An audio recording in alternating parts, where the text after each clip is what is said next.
Well, hey y'all, welcome to my shop on another Friday night. It is cold out here tonight. I got 2 heaters going and a third one on order.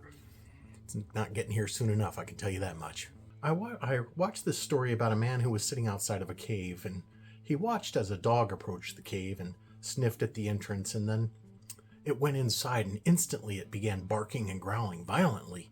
And this went on for a minute, and then finally the man watched as the dog backed out of the cave with the hair on his back standing up, growling and barking, and it continued to do that for another few seconds, and then finally it tucked its tail between its legs and went running off, checking over its shoulder every now and then to make sure it wasn't being followed. Well, the man continued to sit there, and he watched as another dog approached the cave, sniffed at the entrance, and then went inside. And he waited for the same response, growling and barking. But he heard no noise at all, and after several minutes, the other dog came trotting out with his tail wagging and looking over his shoulder with his tongue hanging out of his mouth, and then finally he just trotted off with his tail wagging. Well, after watching that dog run off with a completely different reaction, the man got intrigued and decided he was going to go into the cave and see what it was that gave these two dogs two different responses to whatever it was that was inside the cave. As he entered, it was fairly dim in there, so he waited for a few seconds for his eyes to adjust to the darkness, and he realized that he was surrounded by what looked like a group of men. And then he realized that the cave was lined with mirrors, and he was looking at a reflection of himself all around.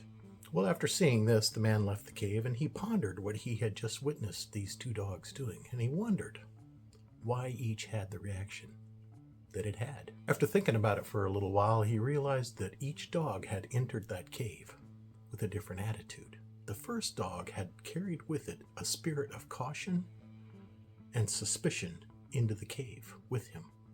He realized the second dog carried with it a spirit of cheerfulness and optimism into the cave. And so here's what I got.